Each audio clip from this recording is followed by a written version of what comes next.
എല്ലാ കൂട്ടുകാർക്കും മറിയാമ്മസ് വേൾഡിന്റെ പുതിയ വീട്ടിലേക്ക് സ്വാഗതം. നമ്മൾ ഇന്ന് തയ്യാറാക്കാൻ പോകുന്ന അടിപൊളി ടേസ്റ്റിലൊരു കൂർക്ക മെഴുക്കുവരട്ടി കേട്ടോ. അപ്പം നമുക്ക് നേരെ നമ്മുടെ വീഡിയോയിലേക്ക് പോയാലോ.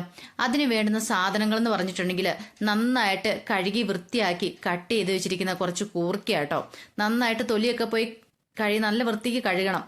അതിന് ശേഷം എന്ന് പറഞ്ഞിട്ടുണ്ടെങ്കിൽ നമ്മുടെ കുറച്ച് ചുമന്നുള്ളിയും കുറച്ച് സവാള, ഇതിൽ ഏതെങ്കിലും ഒന്നാളും കുഴപ്പമൊന്നുമില്ല. പിന്നെ കുറച്ച് വെളുത്തുള്ളി ചതച്ച് വെച്ചിരിക്കുന്നുണ്ട്. പിന്നെ കുരുമുളക്, അത് ഞാൻ ചതച്ച് വെച്ചേക്കുക, പൊടിച്ചിട്ടില്ല നന്നായിട്ട്. പിന്നെ കുറച്ച് തേങ്ങാക്കൊത്തുണ്ട്. അതുപോലെ തന്നെ വറ്റൽമുളക് ക്രഷ് ചെയ്ത് വെച്ചിരിക്കുന്നുണ്ട്, ചതച്ച് വെച്ചിരിക്കുന്നത്. പിന്നെ കുറച്ച് മഞ്ഞപ്പൊടി, പിന്നെ കടുക് വറുക്കാനുള്ള കടുക്, കറിവേപ്പില. പിന്നെ നിങ്ങൾക്ക് അറിയാലോ നമ്മൾ കടുക് വറുക്കാനായിട്ട് വെളിച്ചെണ്ണയൊക്കെ വേണമെന്ന്. അതൊന്നും ഞാനിവിടെ ഡിസ്പ്ലേ ചെയ്തിട്ടില്ല. അതിനുശേഷം നമ്മളൊരു പാനോ ചീനിച്ചട്ടിയോ എന്തേലും എടുത്ത് അങ്ങ് അടുപ്പത്തേക്ക് വെക്കണം. അതിനകത്തേക്ക് കുറച്ച് വെളിച്ചെണ്ണ, നിങ്ങൾ ഉപയോഗിക്കുന്ന കുക്കിങ്ങിന് ഉപയോഗിക്കുന്ന ഏതെണ്ണയാണെങ്കിൽ അത് നിങ്ങളെടുത്ത് ഒഴിച്ചു കൊടുക്കണം. ആ വെളിച്ചെണ്ണയോ ഓയിലോ എന്താണെങ്കിലും നന്നായിട്ടൊന്ന് ചൂടാവണം. ചൂടായതിനു ശേഷം മാത്രമേ നമ്മൾ കടുക് ഇട്ട് കൊടുക്കാൻ പാടുള്ളൂ. അല്ലെങ്കിൽ കുറേ സമയം പിടിക്കും ഈ കടുക് അതിനകത്ത് കിടന്ന് പൊട്ടി വരാനായിട്ട്. നന്നായിട്ട് തിളച്ച് കഴിയുമ്പോൾ നിങ്ങൾ അതിനകത്ത് കടുക് ഇട്ട് കൊടുക്കണം. ഇപ്പം ഏകദേശം എണ്ണ ഇവിടെ തിളച്ച് വന്നിട്ടുണ്ട്. ഇതിന് ശേഷം നമ്മൾ കടുക് ഇട്ട് കൊടുക്കുമ്പോൾ തന്നെ കണ്ടോ കടുക് പെട്ടെന്ന് തന്നെ പൊട്ടുന്ന കണ്ടോ. ഇതിന് ശേഷം നമ്മൾ എടുത്ത് വെച്ചേക്കുന്ന നമ്മുടെ കറിവേപ്പിലയൊക്കെ നന്നായിട്ട് ഇട്ട് കൊടുക്കുമ്പോൾ തന്നെ നല്ലതായിട്ട് മുരിഞ്ഞങ്ങോട്ട് വരും. പിന്നെ വേണം നമ്മൾ എടുത്ത് വെച്ചിരിക്കുന്ന നമ്മുടെ തേങ്ങാക്കൊത്ത് എന്ന് പറയുമ്പോൾ ചിലർ ഇതിനകത്ത് അല്ലാതെ തന്നെ ഇടും, കാരണം ഈ കടിക്കാനായിട്ട് ഇങ്ങനെ പച്ചച്ചൊവ്വ് കിട്ടാനായിട്ട്. പക്ഷെ ഞാൻ എന്താണെങ്കിലും ഇവിടെ നന്നായിട്ടൊന്ന് ബ്രൗൺ കളർ ആക്കിയതിന് ശേഷമാണ് നമ്മുടെ കൂർക്കയുടെ കൂടെ ഇടുന്നുള്ളൂ. ഇപ്പം നന്നായിട്ട് ഒരു ബ്രൗൺ കളർ ആവുന്നോടം വരെ നമുക്ക് ഇന്ന് ഇളക്കിയെടുക്കണം. അല്ലെങ്കിൽ ഒരു പകുതി ആക്കിയാലും മതി, പകുതി വേവാക്കി എടുത്താലും മതി. പക്ഷെ തേങ്ങക്കൊത്ത് പച്ചയ്ക്ക് കിടക്കുമ്പോൾ അതിൻ്റെതായ ഒരു ടേസ്റ്റ് ഇല്ല. പക്ഷെ അത് ഒരു ബ്രൗൺ കളറാക്കി മുരിച്ച് കഴിയുമ്പോഴത്തേനും നല്ല അടിപൊളി ടേസ്റ്റ് ആയിരിക്കും നമ്മുടെ മെഴുക്കുപുരട്ടിക്ക്. ഇപ്പം ഏകദേശം എന്താണേലും ആയി വന്നിട്ടുണ്ട്. ഇതിന് ശേഷം നമ്മൾ ഇതിനകത്തേക്ക് എടുത്തു വെച്ചിരിക്കുന്ന നമ്മുടെ സബോളയും കൊച്ചുള്ളിയും കൂടെ, ഈ ചുമന്നുള്ളിയും സബോളയും കൂടെ ഇടുന്നതെന്ന് വെച്ചിട്ടുണ്ടെങ്കിൽ ഇച്ചിരിയും കൂടെ ഇത് കിട്ടും, നല്ല കൊഴുപ്പൊക്കെ കിട്ടാൻ വേണ്ടിയിട്ടാണ് ഇടുന്നത്. ഈ ചുമന്നുള്ളി കറിക്കകത്തൊക്കെ ഇടുവാണെങ്കിൽ ഉണ്ടല്ലോ അപാര ടേസ്റ്റ് ആയിരിക്കും കറിക്കൊക്കെ എന്ന് പറഞ്ഞിട്ടുണ്ടെങ്കിൽ. സബോളേനേക്കാളും അടിപൊളി ടേസ്റ്റ് ചുമന്നുള്ളിക്കായിരിക്കും. അതിപ്പോൾ ചിക്കൻ കറിക്കകത്താണല്ലോ ഏത് കറിക്കകത്താണേലും നമ്മൾ ഉണ്ടാക്കുമ്പോഴത്തേനും ചുമന്നുള്ളി കൂടുതലിട്ട് നോക്കിയേ ആ കറിക്ക് ഒരു പ്രത്യേക ടേസ്റ്റ് കാണാം. ഇതെല്ലാം കൂടി നന്നായിട്ടൊന്ന് നമ്മളൊന്ന് മൂപ്പിച്ചെടുക്കണം, ഒന്ന് വഴട്ടിയെടുക്കണം. ഇപ്പം ആ തേങ്ങാക്കുത്തിരി ബ്രൗൺ കളർ ആയല്ലോ, അത്ര ആയില്ലെങ്കിൽ പോലും ഒരുമാതിരി നന്നായിട്ട് ഒന്ന് വഴറ്റണം. അതിനുശേഷം നമ്മൾ എടുത്ത് വെച്ചിരിക്കുന്ന നമ്മുടെ ഇപ്പം ഞാൻ ചേർത്ത് വെച്ചാൽ ഉപ്പാട്ടോ. ഉപ്പിടുന്നതെന്ന് പറഞ്ഞിട്ടുണ്ടെങ്കിൽ ഇതൊന്ന് നന്നായിട്ട് പെട്ടെന്ന് മൂക്കാൻ വേണ്ടി എല്ലാവരും ചെയ്യുന്ന ട്രിക്ക് തന്നെയാണത്, ഉപ്പിട്ട് കൊടുക്കുന്നത്. ഇത് വഴറ്റാൻ തുടങ്ങുമ്പോൾ തന്നെ എല്ലാവരും ഉപ്പിട്ട് കൊടുക്കും പെട്ടെന്ന് വഴണ്ട് വരാനായിട്ട്. ഇതിന് ശേഷം നമ്മൾ എടുത്ത് വെച്ചേക്ക് നമ്മുടെ കുരുമുളക് ചതച്ചതും അതുപോലെ തന്നെ മഞ്ഞപ്പൊടി, അങ്ങനെ എല്ലാ സാധനങ്ങളും നമ്മൾ ഇതൊന്ന് പാകമായതിന് ശേഷം വേണം നമുക്ക് ഇട്ട് കൊടുക്കാനായിട്ട്.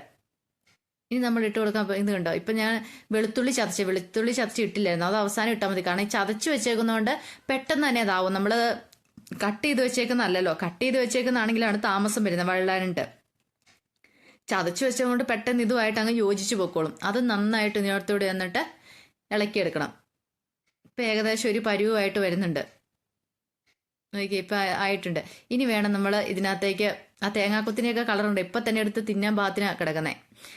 ഇതിനകത്തേക്ക് നമ്മൾ എടുത്ത് വെച്ചാൽ നമ്മുടെ കുരുമുളക് ക്രഷ് ചെയ്ത് വെച്ചാൽ ചതയ്ക്ക് ഒത്തിരി പൊടിയരുത് കേട്ടോ, ഒന്നും ചതച്ചേ പാടുള്ളൂ. ഒരു കല്ലേ വെച്ച് എവിടെയും ഇടികല്ലേ വെച്ചൊന്ന് ചതച്ചെടുത്ത് ഇടണം.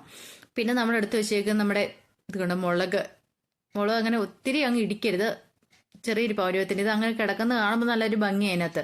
പിന്നെ നമ്മൾ അതിൻ്റെ കൂടെ നമ്മുടെ മഞ്ഞപ്പൊടിയും കൂടി ഇട്ട് കൊടുക്കണം. വേറെ പച്ചമുളകോ അല്ലാതെ മുളക് പൊടി ഒന്നും ഞാൻ ഇതിനകത്തേക്കൊന്ന് ആഡ് ചെയ്യുന്നില്ല. നിങ്ങൾ ഒരിക്കലെങ്കിലും ഇങ്ങനെയൊന്നും ഉണ്ടാക്കി നോക്കണം, അപാര ടേസ്റ്റ് എങ്ങനെ ഉണ്ടാക്കുമ്പോൾ. ശേഷം നന്നായിട്ട് ഇതെല്ലാം കൂടി ഒന്ന് മൂപ്പിച്ചെടുക്കണം, കരിഞ്ഞു പോകാത്ത രീതി വേണം. പിന്നെ ഈ കുരുമുളകൊക്കെ പൊടിയല്ലാത്തതുകൊണ്ട് പെട്ടെന്നൊന്നും കരിഞ്ഞു പോകത്തില്ല, ക്രഷായിട്ട് കിടക്കുന്നതുകൊണ്ട് ഇതിൽ കുഴപ്പമില്ല. നന്നായിട്ട് മൂപ്പിച്ചെടുത്തതിന് ശേഷം നമ്മൾ ഇതിനകത്തേക്ക് നമ്മൾ എടുത്തു വെച്ചിരിക്കുന്ന നമ്മുടെ കഴുകി വൃത്തിയാക്കി വെച്ചേക്കുന്ന കൂർക്ക ഉണ്ടല്ലോ, കൂർക്ക ഇട്ട് കൊടുക്കാനായിട്ട്. അപ്പോൾ എന്തായാലും കണ്ടോ ഇപ്പോൾ ഇട്ട് കൊടുത്തിട്ടുണ്ട്. നമ്മൾ ഒത്തിരി സമയം ഇത് കട്ട് ചെയ്ത് വെക്കരുത്. അപ്പോൾ കട്ട് ചെയ്ത് വെച്ച് കഴിയുമ്പോൾ തന്നെ അതിൻ്റെ കളറൊക്കെ മാറി വരും. കട്ട് ചെയ്ത് വെച്ച് കുറച്ച് സമയം തന്നെ ഉള്ളിൽ നമ്മളിത് തയ്യാറാക്കണം. എന്നിട്ട് നന്നായിട്ട് ഇതുമായിട്ടൊന്ന് ഇളക്കി നമ്മളൊന്ന് യോജിപ്പിക്കണം. പിന്നെ നമ്മളിത് വേകാനായിട്ട് നമ്മൾ അധികം വെള്ളം വെക്കരുത്, ഒരു കുറച്ച് വെള്ളം മാത്രം, ഒന്ന് വെള്ളം തളിച്ചു കൊടുത്താലും മതി, അത്രയും വെള്ളം വെക്കുള്ളൂ. കാരണം ഓവർ വെള്ളം ആയി പോയിട്ടുണ്ടെങ്കിൽ ആ കൂറയ്ക്കൊക്കെ അതിൻ്റെതായ ഒരു ടേസ്റ്റ് വരത്തില്ല, ഒരു വെള്ളച്ചൊവയൊക്കെ കൂടുതൽ മുന്നോട്ട് നിൽക്കും. അപ്പോൾ ഇത് വേകാനായിട്ടുള്ള ഒരു കുറച്ച് വെള്ളം മാത്രം നമ്മൾ ഇതിനകത്തേക്ക് ഒഴിച്ചു കൊടുക്കാവുള്ളൂ. ഇപ്പം ഞാൻ ഒരിച്ചിരി വെള്ളം ഒഴിച്ചു കൊടുക്കുന്നുണ്ട്, നോക്കണം, കുറച്ച് വെള്ളം മാത്രം ഒഴിച്ചു കൊടുക്കുന്നുള്ളൂ. അപ്പം നിങ്ങൾ എത്ര എടുക്കുന്നെങ്കിൽ അതിനനുസരിച്ച് വേണം ചെയ്യാനായിട്ട്. ഇപ്പം കണ്ടോ അതിൻ്റെ അടിയിൽ ഒരു ഇച്ചിരി കണ്ടോ ഇത്രയും വെള്ളം മതി. അത് നമ്മൾ ഇനി തീ കുറച്ച് വെച്ച് വേണം നമ്മൾ വേവിക്കാനായിട്ട്. കാരണം തീ കൂട്ടിയിട്ടുണ്ട്, ഫ്ലെയിം കൂട്ടിയിട്ടുണ്ടെങ്കിൽ പെട്ടെന്ന് ഇത് കരിഞ്ഞു പോകും, ഇത് വേഗത്തില്ല. നന്നായിട്ട് തീ കുറച്ചിട്ട് ലോ ഫ്ലെയിമിലിട്ടിട്ട് നമ്മളിത് പതുക്കെ ചെറിയ ചൂടി വേണം ഇത് വേവിച്ചെടുക്കാനായിട്ട്. അപ്പോൾ എന്താണ് കൂറൊക്കെ ഒരുക്കാനായിട്ട് നിങ്ങൾക്ക് എളുപ്പ വഴിയെന്ന് പറഞ്ഞിട്ട് നിങ്ങൾ കുക്കറിനകത്തിട്ട് ഒരു 2 വിസിൽ അടുപ്പിച്ച് കഴിഞ്ഞിട്ടുണ്ടെങ്കിൽ പതുക്കെ ഒന്ന് വെന്ത് കിട്ടും. വെന്ത് കഴിഞ്ഞിട്ട് തൊലി കളയുവാണെങ്കിൽ നിങ്ങളുടെ കയ്യിൽ അതിൻ്റെ കറയൊന്നും അധികം പിടിക്കത്തില്ല. അങ്ങനെ എളുപ്പവഴിയൊക്കെ ഉണ്ട്. അല്ലെങ്കിൽ പിന്നെ കുറച്ച് സമയം വെള്ളത്തിലെടുത്തിട്ടിട്ട് നമ്മൾ അതിൻ്റെ തൊലി കളയുവാണെങ്കിൽ നമുക്ക് എളുപ്പമുണ്ട്.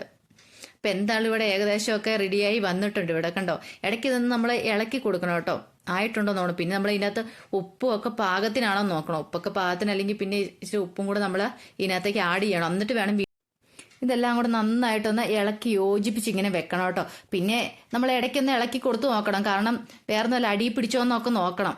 എന്താണല്ലോ ഇപ്പം നമ്മുടെ കൂർക്ക മെഴുക്കോട്ട് ഏകദേശം ഫൈനലോട് അടുത്തോണ്ടിരിക്കുകയാണ്. എല്ലാവരും വീട്ടിൽ ഇങ്ങനെ ഒന്ന് ട്രൈ ചെയ്ത് നോക്കണം കേട്ടോ. ഇപ്പോൾ ഇവിടെ സെറ്റ് ആയിട്ടുണ്ട്. ആ തേങ്ങാക്കൊത്തതിൻ്റെ കളറൊക്കെ ഉണ്ടോ, നല്ല ബ്രൗൺ കളറാണ്, അപാര ടേസ്റ്റ് ആയിരിക്കും. എല്ലാ കുഞ്ഞു കുട്ടികൾക്ക് വരെ എന്താണല്ലോ ഇഷ്ടപ്പെടുന്ന ടേസ്റ്റ് ആയിരിക്കും. അപ്പം എന്താണെങ്കിലും നമ്മുടെ അടുത്ത നല്ലൊരു അടിപൊളി വീഡിയോ ആയിട്ട് വീണ്ടും നമുക്ക് കാണാം കേട്ടോ. അപ്പോൾ വീഡിയോ ഇഷ്ടപ്പെടുവാണെങ്കിൽ ലൈക്ക് ചെയ്യുക, ഷെയർ ചെയ്യുക, അതുപോലെ തന്നെ എല്ലാവരും ഒന്ന് സബ്സ്ക്രൈബ് ചെയ്യുകയും ചെയ്യണേ. Okay, bye bye, see U.